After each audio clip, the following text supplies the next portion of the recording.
I'd like to begin by thanking Ollie and Sam for the invitation to participate on this great initiative. My name is Orlando Laitano. I am an assistant professor at Florida State University, and today I will present our work entitled Delayed Metabolic Dysfunction in Myocardium Following Exertional Heat Stroke in Mice. This work was performed as part of my postdoctoral training at the University of Florida under Dr. Tom Clanton and was published in 2020 in the Journal of Physiology.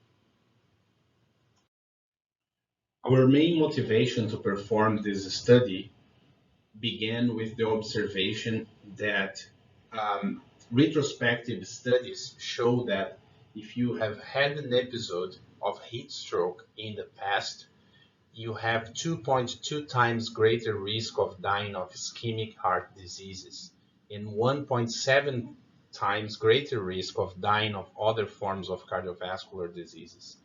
It's important to highlight that these are retrospective studies uh, looking at subjects or patients who have had heat stroke up to 14 years after the episode. So these really are persistent reflections of the episode, presumably.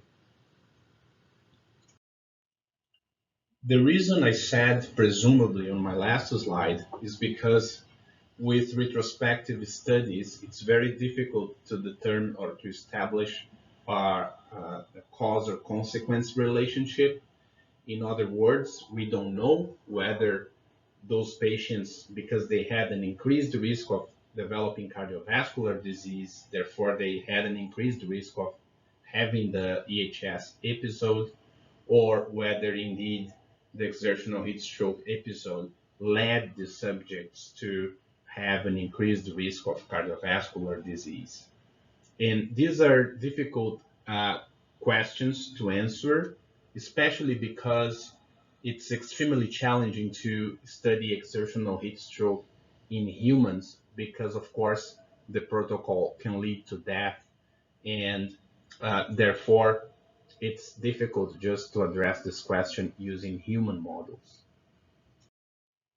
We therefore relied on a preclinical model of exertional heat stroke in mice, and in this protocol, animals are instrumented with radiotelemetry devices to measure their core temperature in real time.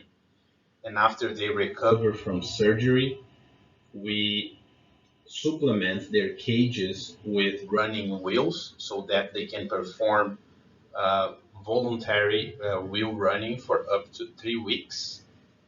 And then we take them to the lab where they exercise. We actually perform 4 practice sessions with these animals inside the environmental chamber so that they get familiarized with the environment that they will run during the exertional heat stroke protocol. And then on the right hand side, you can see a mouse running in the forced wheel, and these animals are placed in this wheel inside the chamber at a temperature of 37.5 degrees Celsius and a 40% relative humidity, and they run progressively on a protocol that starts with 2.5 meters per minute, and we increase the speed every minute until the core temperature reaches 41 degrees Celsius, and then we clamp the speed so the speed is maintained, and we observe these animals until they collapse or until they reach a temperature of 42.5 degrees Celsius, which is our termination criteria to determine exertional heat stroke in this model. In this particular study, we compared 2 groups. One group of animals performed the exertional heat stroke protocol, as I described on a previous slide, and we had another control group uh, in which animals ran for the same duration of the exertional heat stroke group, but they were just running on a mild environmental temperature of 22.5 degrees Celsius and 40% relative humidity as opposed to 37.5 degrees Celsius. We then had independent groups of animals that were euthanized at different time points after the intervention. So we had for the EHS group, we had animals where we collect their hearts at 30 minutes after the episode, 3 hours, 24 hours, 4 days, 9 days, and then 14 days after the episode. These are important. It's important to highlight these are independent groups, of course, right? And then we compared these animals with the control group in which we collected their hearts at day 4 after the intervention. And the reason we picked day 4 was because it was a midpoint in the time course that we used for our experimental exertional heat stroke group. We performed unbiased metabolomics in these hearts that were collected in this study. The metabolites were extracted from biospecimens and analyzed by mass spectrometry, and we outsourced this service with Metabolon company here in the United States. Our first major observation here was that when we looked at the glycolysis pathway in the heart, we observed that several of the intermediates for the glycolysis were suppressed in the heart of the females at 9 and 14 days after the exertional heat stroke episode. We didn't observe major changes in the heart of the male animals, and um, we were surprised by this finding. So, for instance, here, when you look at the fructose 1,6 diphosphate in the heart, you see that it's significantly suppressed in the heart of the females, which are these open circles here, in comparison to the heart of the males, which are the closed circles here. We continue down the pathway to see how other intermediates of the glycolysis, whether it would follow the same pattern, because if we are having a suppression of a given intermediate, we would then expect that the other intermediates downstream would not have high concentrations as well. We next look at two downstream intermediates from fructose 1,6 diphosphate. We looked at the 3-phosphoglycerate and the phosphanol pyruvate as well, and both were completely suppressed again in the heart of the females at 9 and 14 days, confirming that something was going on with the glycolysis pathway in the heart of this female animals exposed to exertional heat stroke. We then decided to go back into the pathway, back up into the pathway, and we looked to see whether there would be major changes in the GAPDH step of the process. And we all know that GAPDH is a very important step in the glycolysis because this is where the lysis of the glucose molecule actually takes place. So in my next slide, I will show you what happened in the GAPDH step of the glycolysis. So when we look at the GAPDH, we know that for GAPDH to function, we need the presence of NAD and NADH.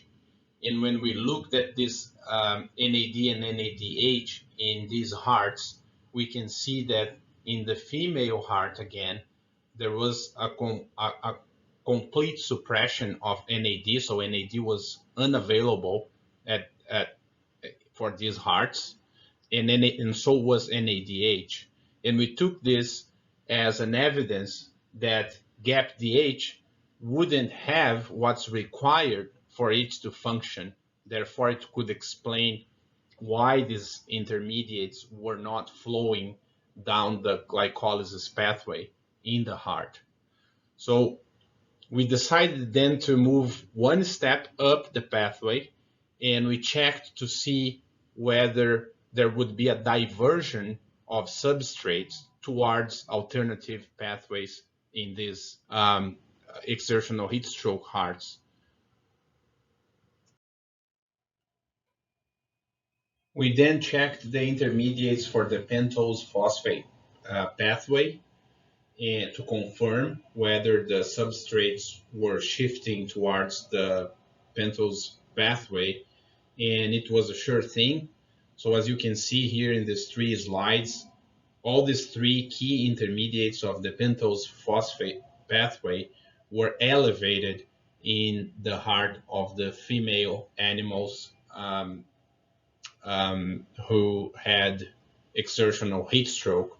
And as you can see, we didn't see major changes in the heart of the male animal. So we confirmed that the glycolysis was not functioning and it was diverting substrate to the pentose phosphate pathway, which is known to shift substrates toward fat oxidation and also to generate NADPH.